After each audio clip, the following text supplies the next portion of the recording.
Welcome back everybody to Neutrality Studies. Bienvenidos de nuevo a Neutrality Studies.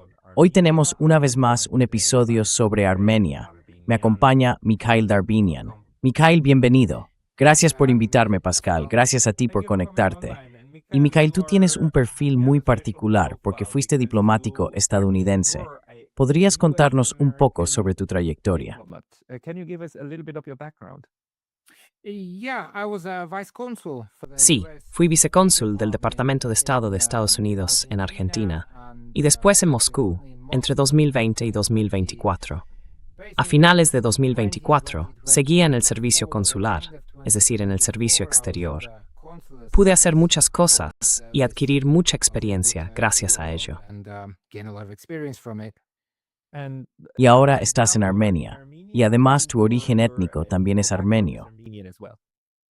Yeah, exactly. Ethnically, I'm Armenian. as Sí, well. exactamente. Lived in the Étnicamente, también soy armenio. He vivido en Estados Unidos, he vivido en Armenia y en varios otros países. Y nos hemos mudado aquí como familia para estar en un lugar más pequeño, menos cosmopolita y menos metropolitano que Los Ángeles, Moscú o Buenos Aires. Así que esto es mucho más pequeño. Buenos Aires, so it's a lot smaller here. So what happened actually last weekend in Entonces, ¿qué fue exactamente lo que pasó el fin de semana pasado en esas elecciones? Ya habíamos oído antes que hubo problemas a gran escala en los días previos, detenciones masivas de figuras de la oposición, personas importantes dentro de la oposición. Y luego, durante las elecciones también se produjeron irregularidades. ¿Podrías contarnos qué percibiste tú viéndolo desde dentro de Ereván? Seeing it from inside Yerevan? Yeah, absolutely. So, Sí, elections totalmente. were the 7th of June. Las elecciones fueron el 7 de junio. Eran elecciones parlamentarias, con el partido en el poder desde 2018. Buscaban mantener al primer ministro, Nikol Pashinyan, y prolongar así sus 8 años en el cargo.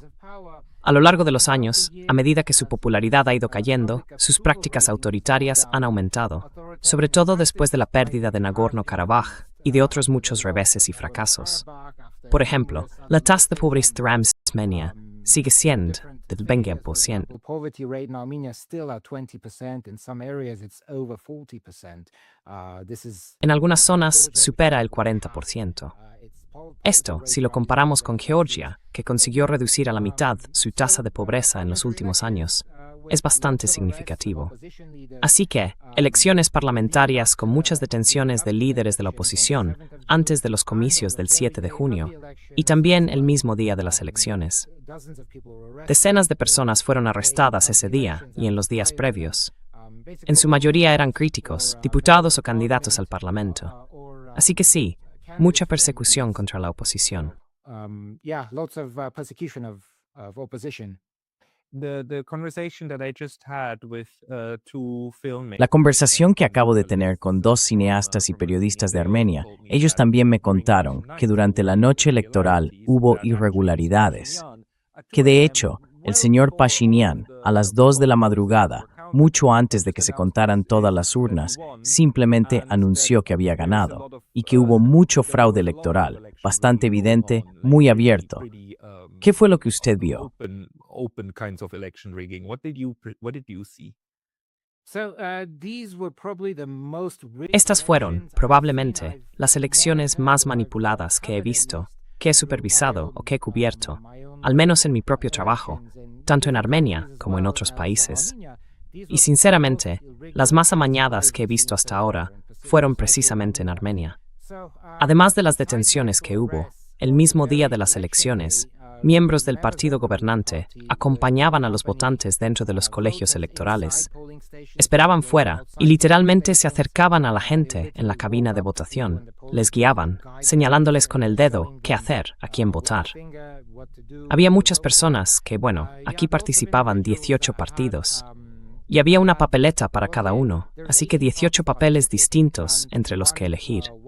Tenías que coger la papeleta del partido al que querías votar, meterla en un sobre y luego depositarla en la urna.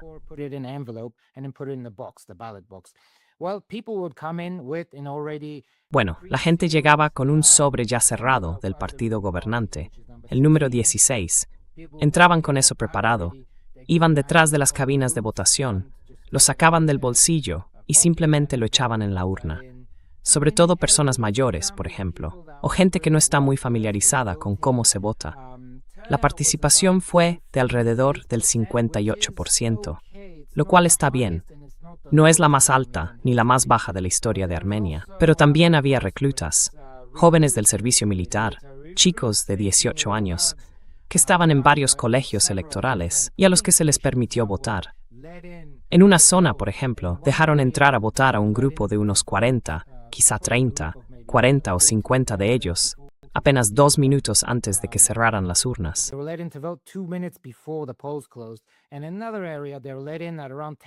Y en otra zona, los dejaron entrar sobre las 10 de la noche, cuando los colegios electorales ya habían cerrado. Así que, en realidad, a esa hora deberían estar durmiendo. Es la hora en la que los reclutas tienen que estar durmiendo. Pero no, los sacaron, los llevaron a los colegios electorales, que ya estaban cerrados, y los obligaron a votar. Y claro, ¿por quién iban a votar? Por el partido gobernante, porque todo está organizado por ellos. Solo para confirmar, el primer ministro controla ahora mismo los 3 poderes del Estado: el judicial, el legislativo y el ejecutivo. Es decir, controla a toda la policía, a todos los jueces, a todo. Cada uno de ellos está bajo su control, así que el comité electoral también lo nombra a él. Por tanto, cualquier investigación o recuento va a estar contaminado por personas leales a él. Oye, solo una nota muy rápida. Hey, just a very quick note, the best way to support this channel is by signing up. La mejor forma de apoyar este canal es suscribiéndote gratis a mi Substack. También puedes ayudar con una suscripción de pago allí o conseguir algo de nuestro nuevo merchandising en neutralitystudies.com. Tienes los enlaces abajo. Nos vemos allí. Y mientras hablamos hoy, 13 de junio, seguimos esperando, según la información que tengo, el resultado que debería salir mañana sobre si uno de los partidos menores de la oposición logra o no superar el umbral mínimo del 4% o si van a quedar fuera.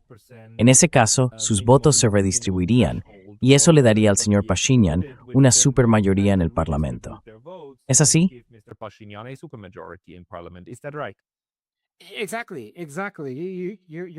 Exacto. Está siguiendo todo muy bien. A ver, hay 3 partidos de la oposición: Armenia Fuerte, Alianza Armenia y Armenia Próspera. Armenia Próspera es el más pequeño de los 3. Lleva existiendo unos 15, quizá 20 años. Siempre ha ido un poco por su cuenta, 6%, 7%, 4%. Siempre ha conseguido entrar en el Parlamento, pero por muy poco, con una mayoría mínima. Esta vez, el problema es que, según el recuento inicial del 7 de junio, bueno, en realidad del 8, porque se alargó hasta el 8 de junio, este pequeño partido de la oposición obtuvo un 3,994 y pico por ciento de los votos. Y se necesita un 4% para entrar en el Parlamento.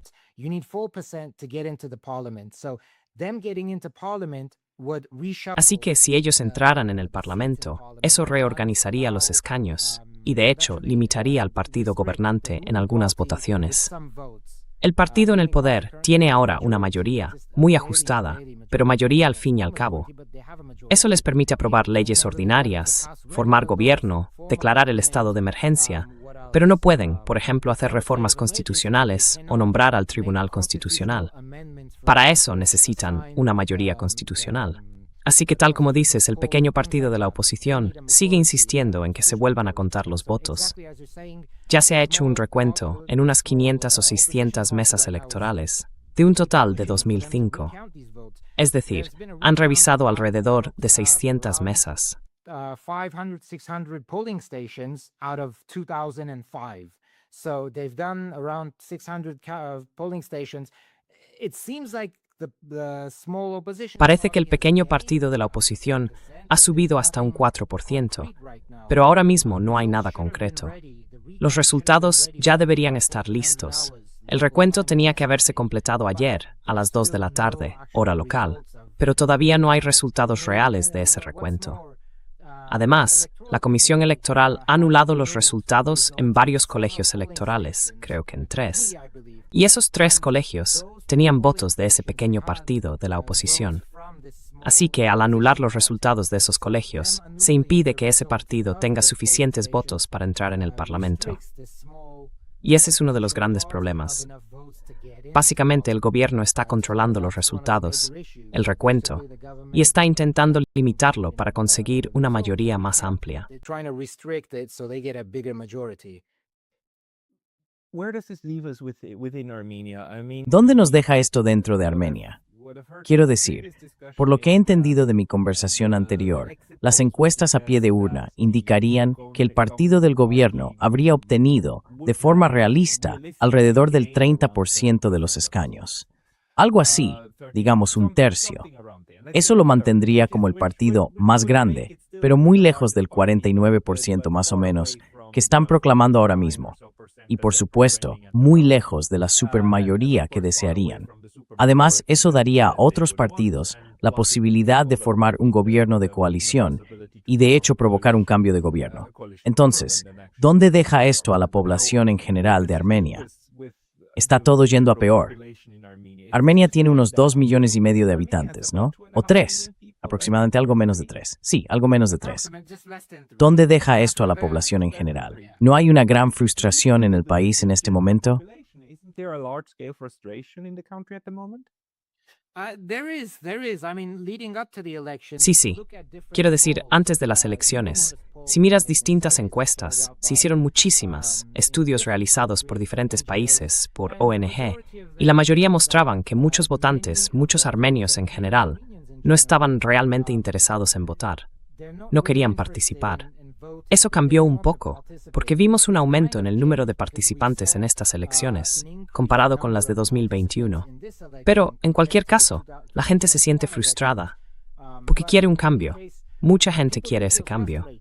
Y ese 30% del que hablas, sí, parece bastante realista.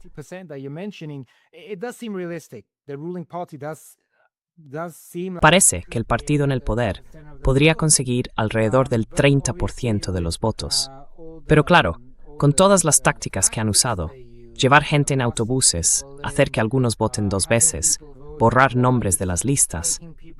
Por ejemplo, cuando vas a votar y tienes que marcar tu nombre, resulta que están quitando nombres de esas listas.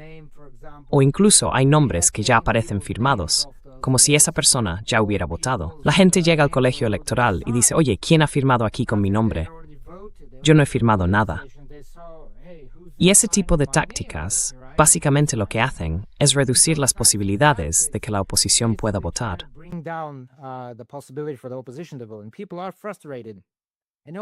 La gente está frustrada. Y en general, la sociedad no es como muchos medios, sobre todo fuera de Armenia, la presentan, como si fuera una elección entre Rusia y Occidente, y como si la sociedad armenia solo quisiera acercarse a la Unión Europea, mientras Rusia la destruye. No es así. Los armenios están abiertos a todo. Quieren mantener buenas relaciones tanto con Rusia como con la Unión Europea, como siempre ha sido. Ha habido un equilibrio, pero ahora parece que el gobierno intenta, llevar al país por la fuerza a una confrontación geopolítica que la gente no quiere.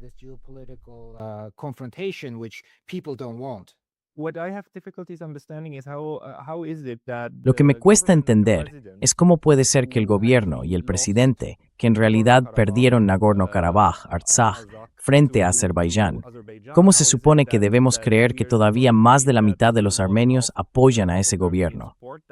Pero si luego decimos que, siendo realistas, el apoyo ronda un tercio, ¿por qué sigue teniendo ese nivel de popularidad, incluso después de lo que pasó en Nagorno-Karabaj y de los 100,000 refugiados que provocó, expulsados de sus casas y obligados a irse al territorio principal de Armenia? Además, claro, hemos visto que él habló muy mal de esas personas que fueron expulsadas de sus hogares, que son ciudadanos armenios, ¿verdad? Entonces, ¿cómo se explica eso?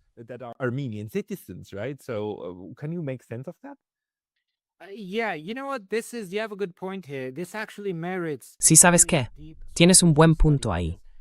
Esto realmente merece un estudio sociológico muy profundo, porque si te imaginas, por ejemplo, que el Reino Unido perdiera Irlanda del Norte de repente, ¿qué diría la gente? O si Japón perdiera Hokkaido, por ejemplo, no creo que los ciudadanos japoneses medios estuvieran muy contentos. O que Estados Unidos perdiera Puerto Rico. Así que sí, merece un estudio sociológico muy profundo. Pero parte de su apoyo viene, por decirlo de alguna manera, de la manipulación mediática. o de usar los medios para sus propios fines, para moldear los relatos y culpar a otros. Narratives and blaming others. For example, Russia was blamed for the loss of NK. Por ejemplo, se culpó a Rusia por la pérdida de Nagorno-Karabaj. Algunas personas también culpan a la Unión Europea por esa pérdida. Él repartió las culpas en muchos frentes, sobre todo hacia Rusia. Y en concreto, después de la guerra de 2020, Rusia fue señalada como diciendo, oye, no nos ayudaron, no detuvieron el avance azerí. Y después de 2023, especialmente, creo que las relaciones se han ido enfriando bastante. Así que el apoyo que él tiene también viene, y de verdad lo creo, de lo que pasó tras la victoria de 1994, cuando Armenia tomó el control de Nagorno-Karabaj. A partir de ahí, muchas ONG empezaron poco a poco a llegar a Armenia. George Soros, por ejemplo, hacen algunas cosas buenas, sí, pero también hay otra cara en todo eso. Llegaron en 1998. Otras ONG llegaron a principios de los 2000, con la idea, en teoría, de formar a periodistas, enseñarles a hacer buen periodismo y cosas por el estilo.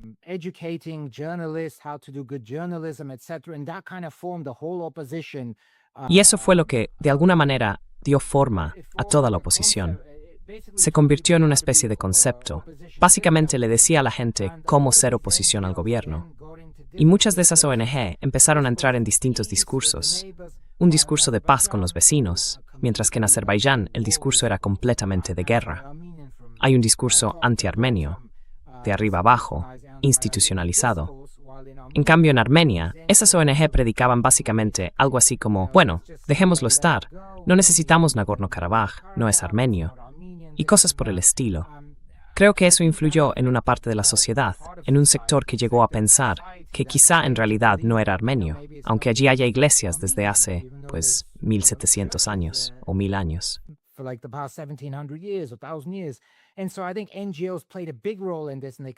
Creo que las ONG tuvieron un papel muy importante en todo esto, y siguen teniéndolo, tanto en su apoyo como en su intento de desviar la culpa hacia los generales, por ejemplo. Echó la culpa a Rusia por la pérdida de Nagorno-Karabaj. Echó la culpa a los generales armenios por la pérdida de Nagorno-Karabaj. Incluso culpó a los propios armenios de Nagorno-Karabaj, ciudadanos armenios, diciendo que no habían luchado, que simplemente se marcharon, que huyeron y todo eso. Y todo esto ocurrió después de que Armenia detuviera toda su ayuda, rompiendo con la Constitución, porque la Constitución de Armenia establece que el país es el garante de la seguridad física de los armenios de Nagorno-Karabaj. Básicamente, rompió esa norma constitucional y dejó de ofrecer protección a esos armenios. Y eso acabó llevando a lo que vimos. Así que, en realidad, hay varios elementos, varios factores ahí. There's several things, several factors there that How big is the factor of foreign influence? ¿Qué peso tiene ahora el factor de la influencia extranjera en este resultado?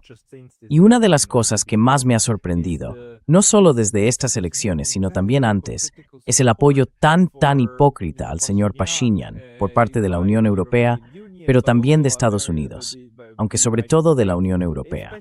Hemos visto cómo, justo al día siguiente de que el señor Pashinyan encarcelara a una de las principales figuras de la oposición y también a un líder religioso, Karekin II, una semana después, Kaja Kallas fue a Ereván, se puso a su lado y dijo algo así como que era un gran ejemplo de democracia y todo eso. Es una hipocresía tan evidente, tan descarada, que resulta imposible no verla. Pero ¿cómo lo interpretas tú? How are you interpreting it? Sí, la influencia extranjera aquí es enorme. Es realmente importante. Y como mencioné, a medida que el apoyo público al primer ministro ha ido disminuyendo con los años, él ha intensificado sus tácticas autoritarias. Además, ha buscado el respaldo de actores extranjeros para mantenerse en el poder.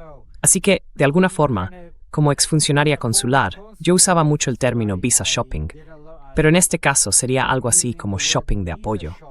El visa shopping es básicamente cuando te niegan un visado en un consulado y vas a otro, en otro país, para probar suerte y ver si allí te lo conceden. Pues bien, el primer ministro de Armenia, hizo algo parecido, pero buscando apoyo político. Armenia's prime minister kind of did the same for support. He tried being pro-Russia, he tried being pro-Iran. Intentó ser prorruso, intentó ser pro-iraní, dando a Irán un consulado general en el sur de Armenia para crear una especie de zona de influencia. En un momento también intentó acercarse a China, y al final acabó siendo pro-turco, cambiando toda su orientación hacia una postura favorable a Turquía, Azerbaiyán y la Unión Europea. La Unión Europea coincide con sus objetivos de mantenerse en el poder, y además ve en él a una persona que puede usar como instrumento de presión contra Rusia. Así que la influencia extranjera aquí es enorme. Azerbaiyán está presionando para obtener concesiones. De hecho, ya ha conseguido concesiones territoriales a costa de Armenia, que el primer ministro armenio ha entregado sin problema. Se cedieron algunas aldeas, partes de aldeas. ¿Por qué precisamente esas aldeas? Esos pueblos están muy dentro de Armenia. ¿Por qué los azerbaiyanos están presionando para conseguir esas concesiones? ¿Y por qué iba él a cederlas? Quiero decir, están en pleno territorio armenio.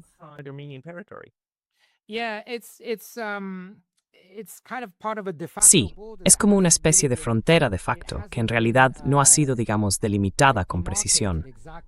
Hay una frontera de facto entre Armenia y Azerbaiyán, marcada por posiciones militares a ambos lados, y en medio hay una tierra de nadie. Algunas de esas zonas no eran necesariamente tierra de nadie. Eran lugares donde los aldeanos armenios iban literalmente, ya sabes, a pastorear su ganado. Sí, básicamente ha estado cediendo eso para seguir ganando el apoyo de Azerbaiyán y Turquía en los foros internacionales. Y también porque busca cambiar la constitución armenia para eliminar toda referencia a la declaración de independencia, que menciona que Armenia es garante de los armenios de Nagorno-Karabaj, y también al monte Ararat, que es un símbolo de la historia y la identidad cultural armenias.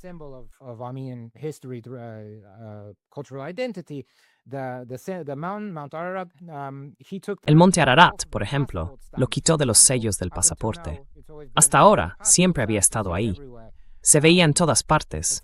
Es como la Torre Eiffel para Francia o el Big Ben para el Reino Unido. Es un símbolo del país. Y eso lo han eliminado. Ha estado persiguiendo a la Iglesia. Empezó su campaña contra la Iglesia justo después de que las autoridades azeríes dijeran que la Iglesia armenia era un gran peligro para el Cáucaso, una amenaza importante. Que la mayor amenaza para el sur del Cáucaso era una iglesia de tipo revanchista. Una semana después, el año pasado, comenzó su persecución contra la iglesia, básicamente para intentar arrestar al jefe de la iglesia armenia. Así que todo esto coincide.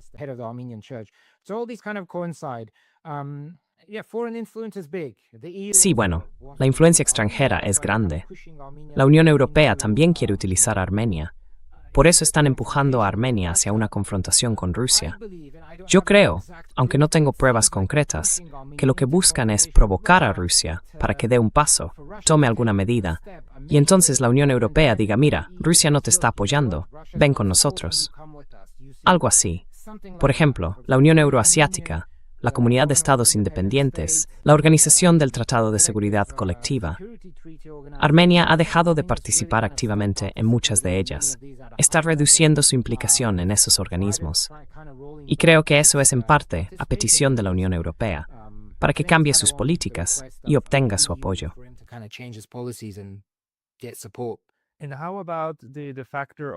¿Y qué pasa con el factor de Irán? Quiero decir, uno de los proyectos más para mí completamente absurdos de Estados Unidos es ese corredor de unos 50 kilómetros, el llamado corredor de Zangezur, para conectar a Azerbaiyán con su enclave dentro de Armenia y de ahí continuar hasta Turquía. Pero ese corredor estaría justo en la frontera con Irán y según las ideas actuales se gestionaría durante 99 años, como si fuera un contrato colonial de arrendamiento, básicamente bajo control militar estadounidense. Sinceramente, me parece el colmo de la estupidez, sobre todo para un país pequeño, rodeado de grandes potencias, que tiene que asegurarse de no enfadar demasiado a ninguna de ellas. ¿Podrías hablar de eso y quizá comentar un poco qué tan realista te parece ahora con el resultado de estas elecciones?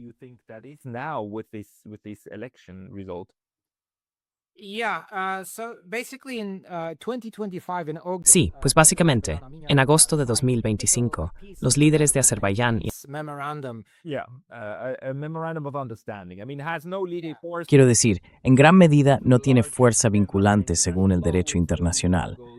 Aún así, tendría que pasar por su parlamento, así que no es un hecho consumado, ni mucho menos. Pero eso ya está ahí, sí. That thing is there now, yeah. después de eso, desarrollaron más documentos a partir de ahí, y de hecho firmaron un acuerdo. Marco Rubio, el 26 de mayo de este año, voló a Ereván desde la India. Estuvo allí 1 hora, 2 como mucho. Firmó este documento, el acuerdo TRIP, el acuerdo del corredor, y se marchó de Armenia. Creo que temían que el partido en el poder pudiera perder la mayoría, así que querían dejar esto firmado antes de las elecciones. Fue unas 2 semanas antes de las elecciones. Y esto, oficialmente se llama TRIP, la Ruta Trump para la Paz y la Prosperidad Internacional, o algo así. Sí. International peace and prosperity or something.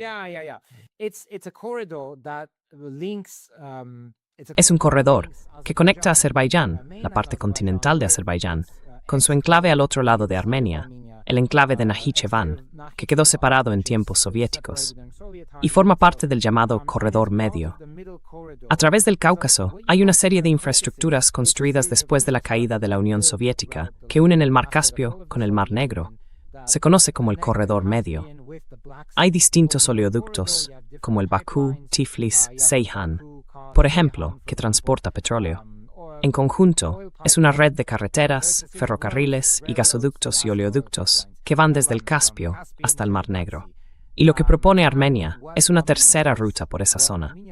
Porque ahora mismo, el Corredor Medio, en su parte del Mar Negro, tiene 2 puertos en Georgia. El país de Georgia cuenta con Batumi y con Poti.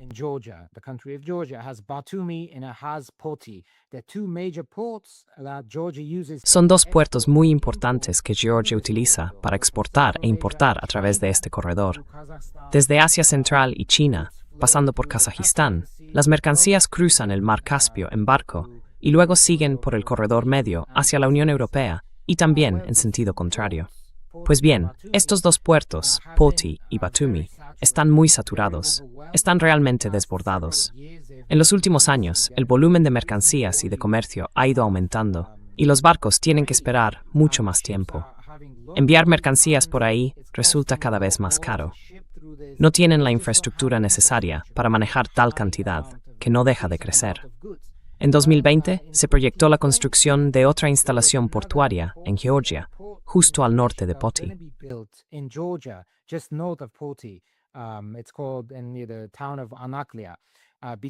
Se llama la ciudad de Anaklia. Entre 2016 y 2020 hubo un consorcio que quería construir allí. Invirtieron dinero y al principio diseñaron todo el plan para ese puerto, con la idea de aliviar el tráfico de los otros 2 puertos.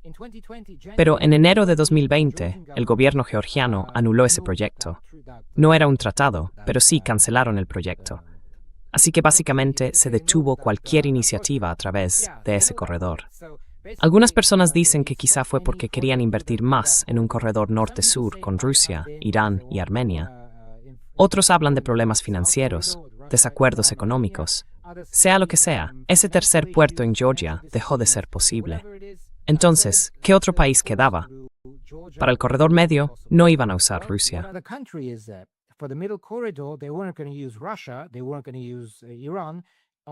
No iban a usar Irán. Armenia era el único país allí.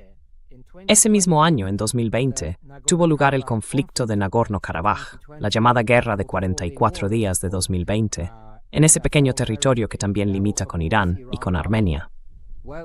Pues bien, resulta que los principales avances militares de Azerbaiyán se produjeron precisamente a lo largo de la frontera iraní, en dirección a la frontera armenia.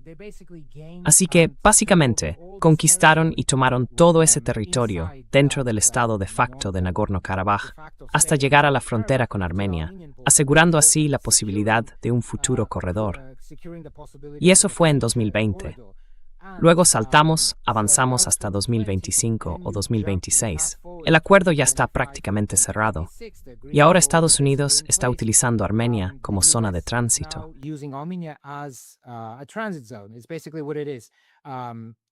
Básicamente, eso es lo que significa para la cadena de suministro. Si lees el texto de esos memorandos de entendimiento y los documentos que firmaron, verás que ponen mucho énfasis en que Armenia apoye la cadena de suministro. No tanto en que Armenia vaya a recibir grandes cantidades de inversión y cosas así. Lo que realmente necesitan es ese corredor de unos 40 kilómetros que ya conecta para enlazar Azerbaiyán con el corredor medio. La infraestructura ya existe. En tiempos soviéticos había una línea de tren que pasaba por ahí. Ahora no se usa en absoluto. La gente incluso ha aprovechado parte del material como chatarra, así que el terreno lo permite. En ninguna otra parte de Armenia hay una ruta que vaya de este a oeste. Así que ese es el único lugar posible, porque Armenia es un país muy montañoso. Y básicamente,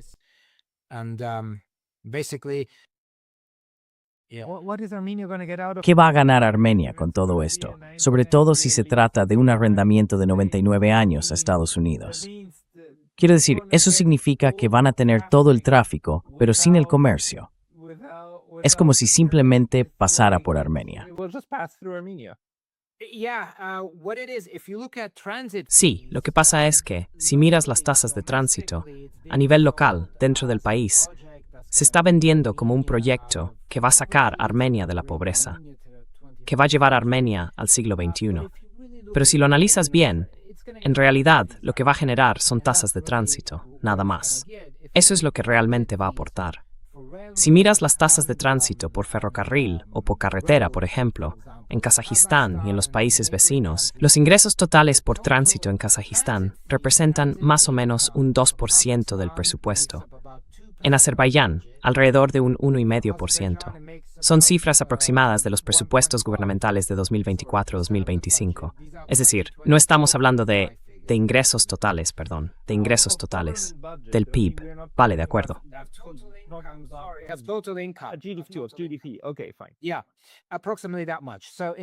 Sí, más o menos esa cantidad. En Georgia, las tasas de tránsito representan menos del 1%. En Turquía es bastante menos, alrededor del 0,6, un poco menos incluso. En Serbia, que es de las más altas que he encontrado, llega casi al 3%. Así que las tasas de tránsito, por sí solas, no te generan grandes ingresos, sobre todo si tienes, por ejemplo, una carretera recta de 40 kilómetros que se recorre en 15 minutos. No te va a aportar mucho. No es como en Georgia, donde la ruta es más larga, hasta las ciudades portuarias, y puede llevarte un día entero, 6 o 7 horas. Así que no es gran cosa. Lo importante es que esto ancla a Armenia dentro de todo este marco, con Turquía, Azerbaiyán y Armenia ahora, y la asegura también como parte de un proyecto estadounidense para Asia Central. Es una forma de consolidar a Armenia dentro de esta ruta. Por eso no podemos de repente cambiar y decir, bueno, quiero salirme de esta ruta y cosas así.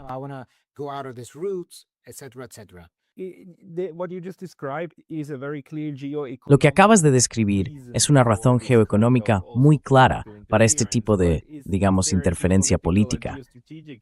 Pero hay también una razón geopolítica o geoestratégica para intentar usar a Armenia contra Rusia de forma tan evidente. Hemos visto cómo ahora mismo Ucrania se está utilizando como una manera de desgastar a Rusia.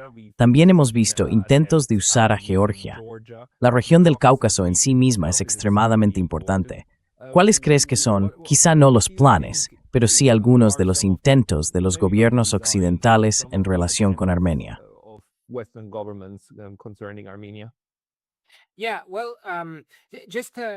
Sí, bueno, solo para añadir una nota a esto. El corredor medio es muy importante para Estados Unidos porque Kazajistán produce entre un 38 y un 40% del uranio mundial. Estados Unidos dejó de importar uranio de Rusia, o prácticamente está en cero. Creo que lo prohibieron en 2024. Así que Estados Unidos necesita uranio. Ha importado entre un 80 y un 90% de su uranio durante los últimos 30 años. Antes venía de Rusia, una gran parte. Pero debido a la confrontación con Rusia a lo largo de los años, eso ha ido bajando poco a poco. Mientras tanto, desde 2010, Kazajistán ha aumentado su producción de uranio. Y ahora Kazajistán representa, creo, entre un 15 y un 20%, diría yo, de las importaciones de uranio de Estados Unidos. 20%, I want to say, of US uranium imports. Last year, President Trump as well mentioned that El año pasado, el presidente Trump también mencionó que quiere diversificar las importaciones de uranio. Quiere modernizar todo el sector de la energía nuclear en Estados Unidos. Así que eso ya es un punto importante. Y además creo que esto es fundamental. El año pasado, en abril, si no me equivoco, una organización geológica independiente descubrió minerales de tierras raras en Kazajistán en una cantidad suficiente como para convertir a Kazajistán en el tercer país del mundo en este tipo de minerales, después de China y Estados Unidos. Si ese estudio es cierto, y yo creo que lo es, porque me da la impresión de que Estados Unidos está acelerando ese corredor, pienso que Estados Unidos, y el presidente Trump en particular, que está muy interesado en las tierras raras, ya ve ese potencial en Kazajistán. I think he sees that already in Kazakhstan, and he wants to, it's one of his aims to get. Y uno de sus objetivos es conseguir un suministro seguro de tierras raras de Kazajistán. Kazajistán también tiene muchos minerales críticos que Estados Unidos está buscando, y es un país que todavía puede desarrollarse mucho. Ahí está el interés de Estados Unidos. Y claro, eso crea el corredor este-oeste para Estados Unidos.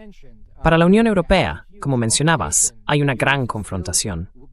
La élite europea sigue, por inercia, apoyando el esfuerzo bélico en Ucrania, ¿verdad?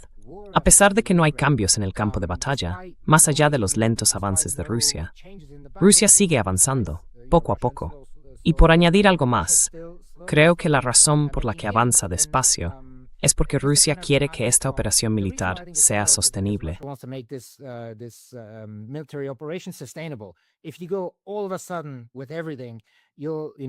Si vas de golpe con todo, ya sabes, asumiendo grandes pérdidas, la opinión pública, etc. Pero bueno, es una operación militar sostenible, y creo que por eso va tan despacio. En cualquier caso, Ucrania y la Unión Europea no pueden cambiar realmente nada en las líneas del frente, y ven en Armenia una oportunidad para vengarse de Rusia.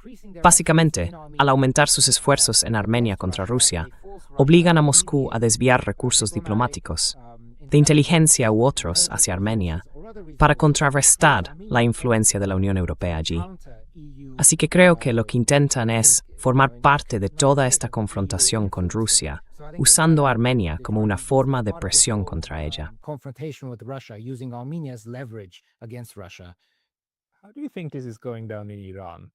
¿Cómo crees que se está viendo esto en Irán? Porque ese es el otro gran elefante en la habitación. Y ahora mismo Estados Unidos está perdiendo una guerra enorme contra Irán. Quiero decir, todavía estamos esperando a ver si este fin de semana van a firmar o no un plan de 14 puntos que, si es cierto, sería prácticamente una rendición por parte de Estados Unidos. Y ahí está Irán. Irán está realmente presente en el Golfo. La región del Golfo ha aumentado mucho su peso, y no puedo imaginar que la región del Cáucaso no sea también algo que les preocupe.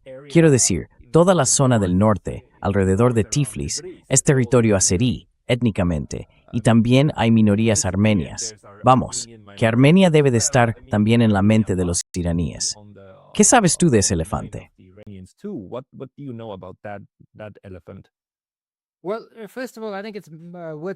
Bueno, antes que nada, creo que vale la pena mencionar que Irán está aquí para quedarse.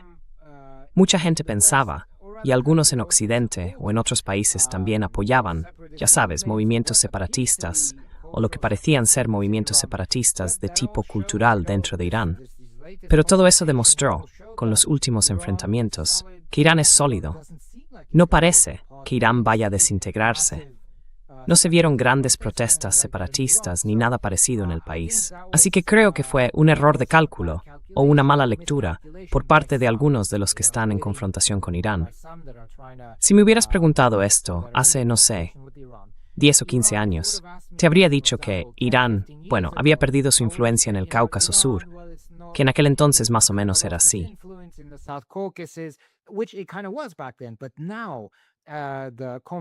Pero ahora, tras la confrontación que se produjo como resultado de los ataques israelíes y estadounidenses contra Irán entre febrero y el 8 de abril, creo que Irán ha salido de este conflicto en una posición más fuerte que antes. Eso no significa que no haya sufrido grandes pérdidas, tanto materiales como humanas. Perdió a personas, perdió liderazgo político valioso, pero pienso que ahora está en una posición más sólida, precisamente porque ha demostrado que puede disuadir ataques de Estados Unidos e Israel. Eso hace 15 años era impensable, y con la posible presencia estadounidense en ese corredor del que hablábamos, en el sur de Armenia, parte del llamado corredor medio, el corredor comercial, en realidad, el 74% de ese proyecto va a estar bajo control de Estados Unidos. Estados Unidos va a poseer ese 74%, va a gestionarlo, y tiene derechos específicos, derechos exclusivos para operarlo. Y todo eso está justo en la frontera con Irán. Rights to operate that, and that's right on Iran's border. How is this going to be interpreted by Iran? ¿Cómo va a interpretar esto Irán? Obviamente, no de forma positiva. La verdad es que no puedo decirlo. No sé qué tipo de medidas tomará Irán, porque los pueblos iraní y armenio, en general, mantienen muy buenas relaciones. No hay prácticamente ningún problema entre ellos. Se respetan mutuamente, y el gobierno iraní también ha tenido siempre buenas relaciones con Armenia. Así que es difícil saberlo. No puedo decir realmente qué va a hacer Irán, pero eso podría afectar a las relaciones bilaterales, sobre todo por otra razón. En 2024, los medios informaron de que Armenia había comprado aproximadamente 500 millones en armas a Irán.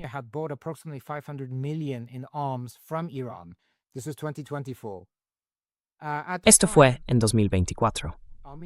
En ese momento, Armenia e Irán lo negaron, pero el 28 de mayo hubo un desfile militar aquí, en Armenia, y vimos lo que parecían ser al menos 4 tipos distintos de sistemas de armas iraníes. Dos radares, no son muy sofisticados, pero siguen siendo utilizables. Misiles antiaéreos montados en una camioneta, por ejemplo, y más radares.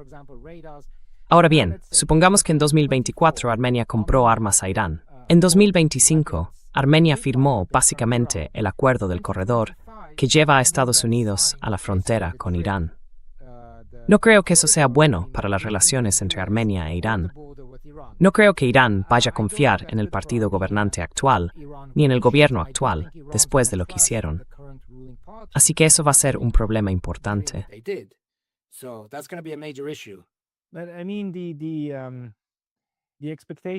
Quiero decir, en mi entorno, en Internet, se da por hecho que Estados Unidos y la Unión Europea intentarán usar a Armenia como una herramienta para que todos podamos enfrentarnos a Rusia y también a Irán, y que en ese proceso acabarán vendiendo a Armenia, quizá no de forma oficial, pero sí en la práctica. Incluso que podrían llegar a trabajar activamente en el desmantelamiento de Armenia como nación soberana. ¿Cuánta credibilidad le das tú a esa visión? How much credence do you put into such depictions? Bueno, la situación de Armenia ahora mismo es parecida a la de Georgia, Ucrania y Moldavia. Quiero decir, me sabe mal decirlo, pero es así. Básicamente, todos estos países fueron arrastrados a una confrontación entre Oriente y Occidente. También hay muchas ONG occidentales implicadas en esto. Se están creando muchos relatos nuevos. Y bueno, es posible. Es posible. ¿Cómo va a desarrollarse? No lo sé, porque de nuevo, la sociedad armenia no es necesariamente abiertamente pro-europea ni abiertamente pro-rusa. La sociedad armenia acepta perfectamente a Rusia y también a las naciones europeas, no a las élites europeas, sino a países como Francia, Alemania, Italia o Grecia. Hay armenios viviendo en Grecia, hay armenios viviendo en Francia. Así que creo que, por la naturaleza un poco cosmopolita del pueblo armenio, aceptan todo eso con bastante naturalidad.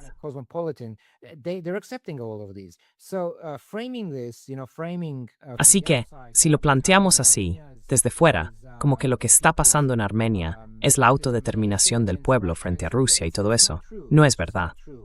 Simplemente no es verdad. En realidad, se trata de influencia extranjera en el Cáucaso. Esto ha ocurrido durante siglos. Durante siglos. Diferentes potencias extranjeras han llegado al Cáucaso. Estuvo el Imperio Otomano, el Imperio Ruso, el Imperio Iraní. Todos ellos utilizaron distintos grupos étnicos dentro del Cáucaso para sus propias campañas. Y luego, durante la época soviética, eso no pasaba, porque todo el sur del Cáucaso estaba bajo un mismo marco político, una misma institución. Así que no existía nada de esto. No había influencia externa durante los 70 años de dominio soviético. No había un conflicto real.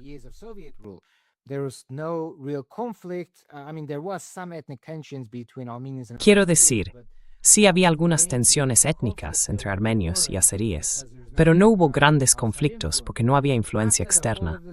Después de la caída de la Unión Soviética, volvemos a ver influencia externa en el Cáucaso, y eso no es más que una continuación de lo que siempre ha sido. Así que sí, es muy posible que la Unión Europea esté utilizando a Armenia. Ahora mismo, por ejemplo, una cosa que quiero señalar, la Unión Euroasiática, por ejemplo, también incluye a Rusia, Kazajistán, Bielorrusia, Kirguistán y varios países más. Es una unión aduanera en la que estos países comercian entre sí sin tener que pagar aranceles.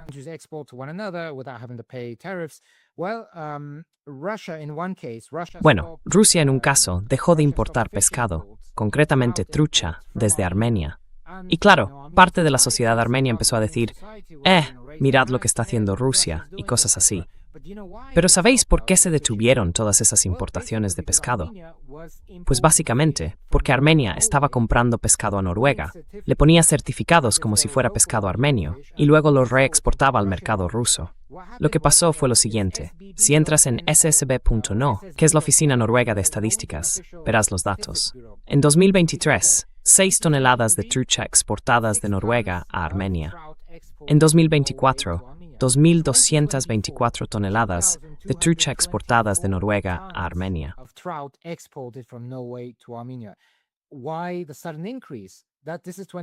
¿Por qué ese aumento repentino? Estamos en 2024. Y los inspectores rusos fueron a distintas piscifactorías dentro de Armenia para hacer inspecciones, porque se dieron cuenta de que los peces que recibían desde Armenia, con esos certificados falsos, eran más grandes que la trucha armenia promedio. Los colores eran un poco distintos. Físicamente también se notaban algo diferentes. Así que fueron a esas piscifactorías y la mitad de ellas se negó a permitir que los inspectores las visitaran, a dejarles revisar los peces para comprobar si había alguna diferencia. En fin, ese es solo uno de los casos. No estoy seguro de si ocurre lo mismo con otras frutas o con otros productos agrícolas.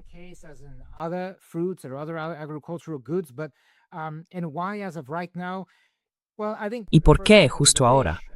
Bueno, creo que, por ejemplo, con el tema del pescado, las aduanas rusas tardan un tiempo en reflejarlo, hasta que todo llega arriba del todo. Y oye, si Armenia está básicamente buscando una unión aduanera diferente, está rompiendo su compromiso con otra unión aduanera, y en realidad está poniendo en duda todo el marco de esa unión.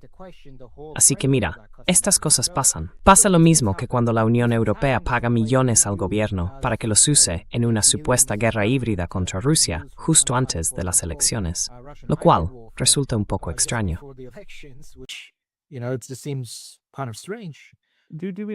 ¿Sabemos algo sobre eso?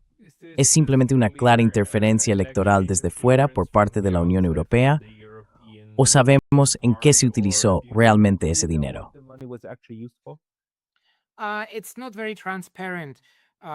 No es muy transparente. Mira, te voy a ser sincero.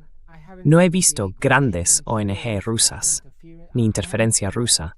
No he visto nada de eso. Hay una ONG rusa aquí que es humanitaria, pero no es algo importante. Mucha gente ni siquiera sabe que existe. Van a los pueblos, reparten algunas cosas, pero poco más. Y puede que haya un par de ONG pequeñas de veteranos de la Segunda Guerra Mundial o de veteranos soviéticos. Así que, sinceramente, creo que la influencia o la presencia rusa en Armenia en ese sentido es nula. Es casi inexistente. Yo no he visto ninguna. Y sigo los medios, sigo todo tipo de canales en redes sociales. Además, estoy en la calle con la gente.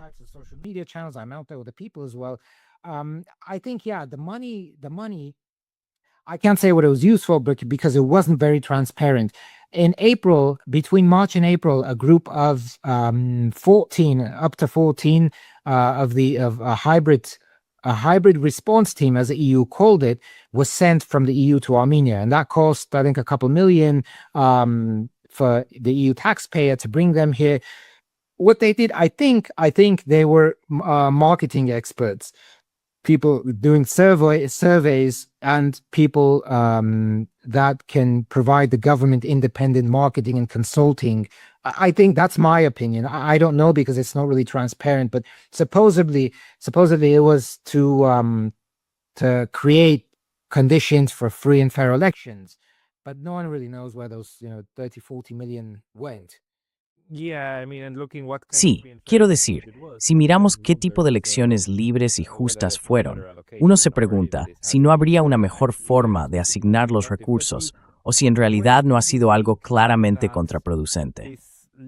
Pero ¿qué crees que nos deja esto ahora, de cara al futuro inmediato? En otra conversación que tuve, después de la entrevista, uno de los dos invitados me dijo, mira, puede que estemos viendo el comienzo de la palestinización de Armenia, como dividirla en territorios más pequeños, con Azerbaiyán ocupando las zonas altas y Turquía empezando a meterse y a comerse parte del territorio. Es decir, hay miedo de que estemos viendo el principio del fin de Armenia como proyecto de Estado-nación. ¿Te parece una exageración? ¿Algo fuera de lugar? ¿O es algo que también te preocupa?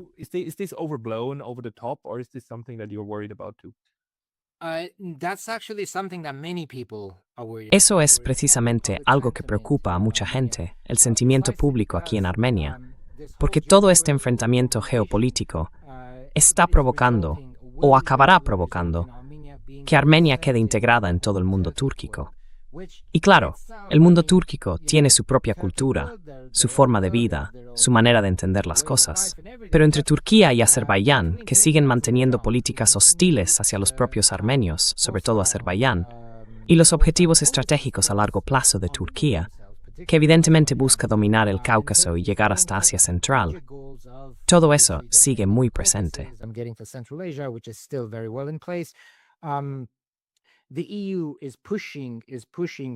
La Unión Europea está presionando para que haya una normalización entre Armenia y estos dos países, abriendo las fronteras entre ellos.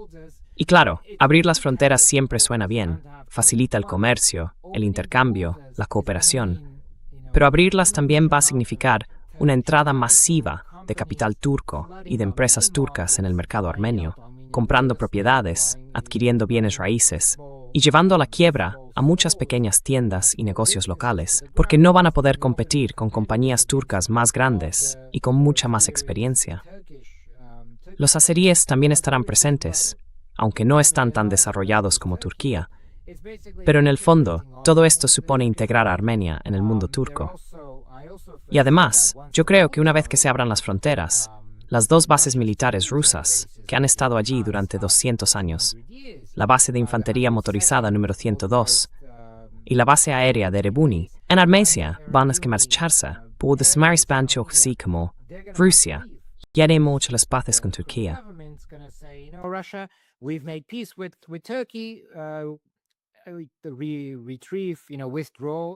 Retira, ya sabes, retira tus guardias fronterizos, porque los guardias fronterizos rusos también están en el lado turco, o en la frontera con Turquía. Quita tus bases militares y tus guardias fronterizos, ya no te necesitamos. Y después de eso, Ankara va a tener un dominio total allí. Y en cuanto a la desintegración cultural, eso es justo lo que está haciendo el gobierno actual. Eliminar todos los elementos culturales. Reducir la importancia de la cultura, perseguir a la iglesia. Así que sí, quiero decir, va a convertirse, y mucha gente lo cree, en algo así como palestinizado o ucranianizado. Son conceptos distintos, claro, pero hablamos de un país sin soberanía, que en realidad ahora mismo apenas tiene soberanía. Está en la posición más débil en la que ha estado nunca. Y eso es exactamente lo que pasa.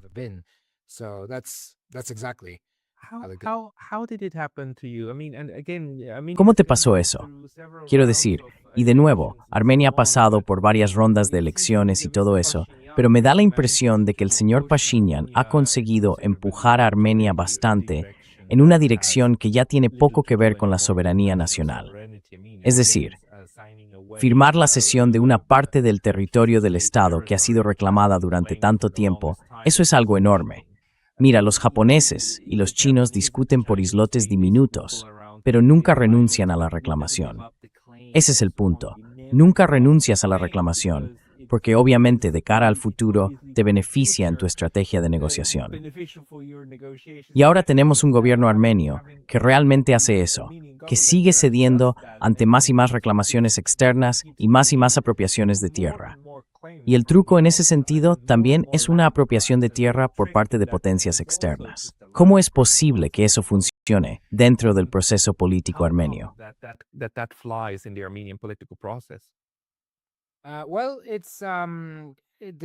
Bueno, es el primer ministro apoyado por Turquía y Azerbaiyán para conservar su poder.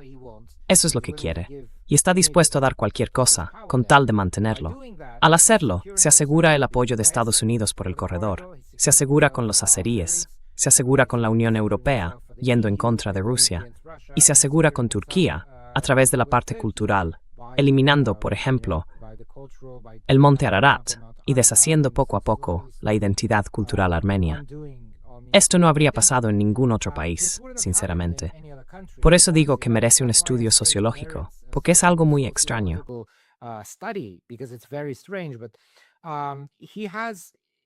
Pero él, allá por 2008, cuando había disturbios civiles por todas partes, en parte por culpa del primer ministro y las protestas de ese año, fue entonces cuando realmente se mostró tal como es. Gritaba la gente, decía, tenemos que limpiar la capital, Ereván, de esta escoria armenia de Karabaj. Así que ya por aquel entonces era claramente anti-armenio y anti-Artsaj. Quiero decir, en Nagorno-Karabaj viven armenios, tienen su propio dialecto. Pero, como en cualquier otra parte de Armenia, todos tienen dialectos. Pues por alguna razón, este tipo estaba muy en contra de esa gente. Y llegó al poder, en realidad, a través de ONG.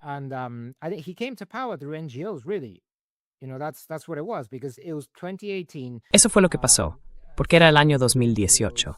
Una serie de ONG, respaldadas por Occidente, fueron las que movilizaron a mucha gente. Y, como una especie de prueba de esto, los estados postsoviéticos no suelen movilizarse por sí mismos, sobre todo los más pequeños, como Armenia, Georgia o Kirguistán. No se movilizan hasta que hay un actor externo que los impulsa o que organiza algo desde fuera. De lo contrario, esa gente todavía está, en general, todavía está desarrollando su cultura política. Lo mismo ocurre con Armenia. No suelen movilizarse hasta que reciben ese tipo de empuje externo. Y así fue como este hombre llegó al poder en 2018 para quedarse en el poder. Y está dispuesto a ceder lo que sea con tal de conseguir lo que quiere.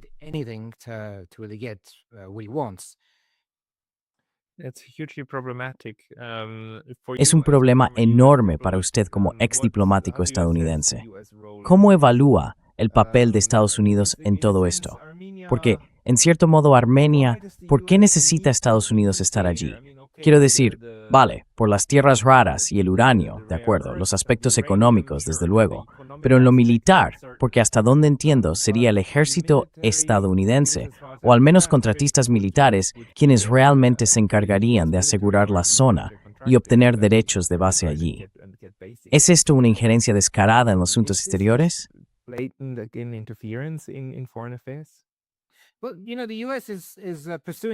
Bueno, ya sabes, Estados Unidos está siguiendo sus propios intereses geoestratégicos. Creo que todos los países tienen que hacer lo mismo. Estados Unidos lo está haciendo, pero claro, Armenia no tiene por qué ceder en todo.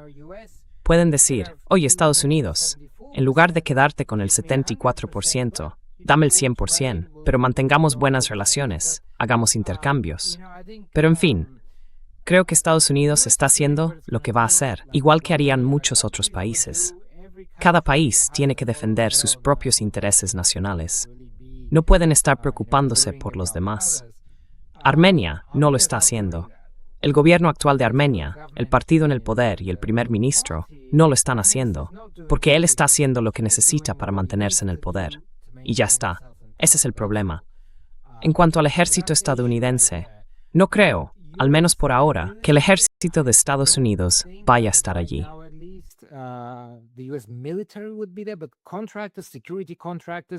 Pero contratistas de seguridad, eso es muy posible. Y otro asunto aquí es que está en la frontera con Irán. Así que, aparte de Estados Unidos, ¿quién más estaría interesado? Las empresas israelíes estarían interesadas ahí. Quiero decir, oye, si yo fuera Israel, me gustaría poner una empresa de contratos militares justo en la frontera de Armenia.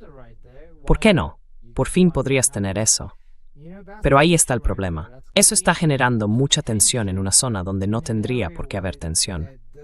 Cada país tiene que seguir o defender sus propios intereses nacionales. Estados Unidos lo está haciendo, y es algo que lleva siendo desde hace mucho tiempo. Los países más débiles, por desgracia, no tienen mucho que decir, pero aún pueden mantener cierta capacidad de disuasión si no rompen lazos con otros países. Armenia, si no busca romper relaciones con Rusia, con Irán, China puede reforzar sus esfuerzos de diplomación y servir en contrapeso.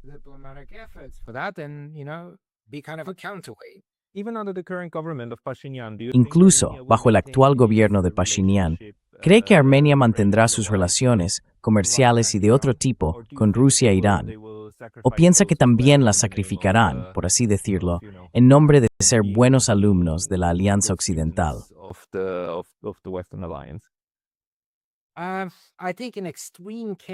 Creo que un caso extremo es Ucrania, donde lo sacrificaron todo. Sí, y sin recompensar a sus hijos. Sí, es un ejemplo muy triste. Pero sí, eso de ahí, ese es un ejemplo extremo. Otro podría ser Georgia, aunque Georgia cambió de rumbo. Sí, lo hizo, y ahora intenta claramente no ser un peón, ¿verdad? E intenta de verdad mantener el control sobre el sector de las ONG y moverse de forma neutral entre las potencias. Pero Armenia parece estar yendo justo en la dirección contraria.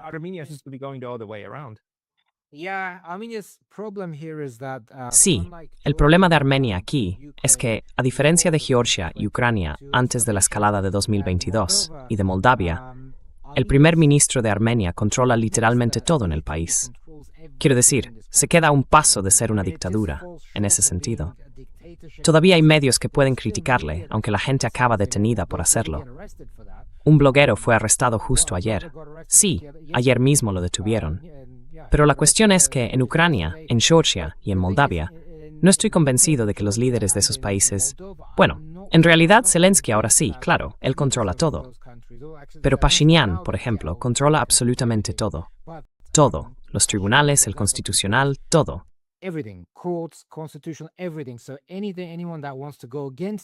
Así que cualquiera que se oponga a esto, o lo arrestan, o acaba en la cárcel.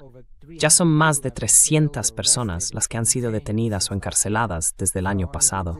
Y esto sigue ocurriendo. No se puede hablar en contra de ello.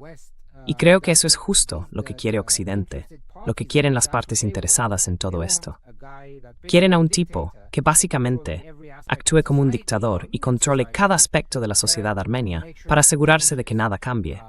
Un poco como Zelensky, ya sabes, también apoyado por la Unión Europea, a pesar de las muchísimas preocupaciones que hay sobre su forma de gobernar. Creo que Armenia podría estar yendo en esa dirección. Podría empeorar. De hecho, creo que empeorará si siguen en el poder. Pero bueno.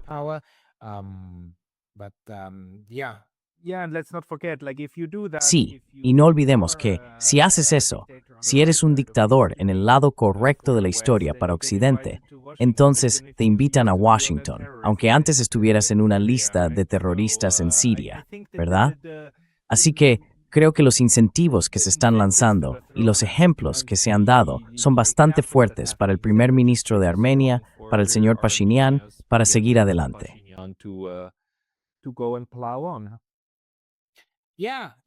Sí. Yo creo que Trump, sinceramente, no le importa realmente a Armenia como tal. Lo que quiere es el corredor, por sus propios intereses geopolíticos, ya sabes. Armenia, ¿dónde está eso? ¿Quién es su líder? Ni siquiera recordaba el nombre del primer ministro a principios de este año, o creo que fue el año pasado. O sea, eso demuestra que para él Armenia en sí no tiene importancia. Lo que le interesa es el territorio, y tener hombres fuertes allí para controlarlo, nada más. Pero sí, básicamente va por ahí. Y si por alguna razón la oposición es detenida, que es una posibilidad, podrían seguir detenidos de forma permanente después de las elecciones.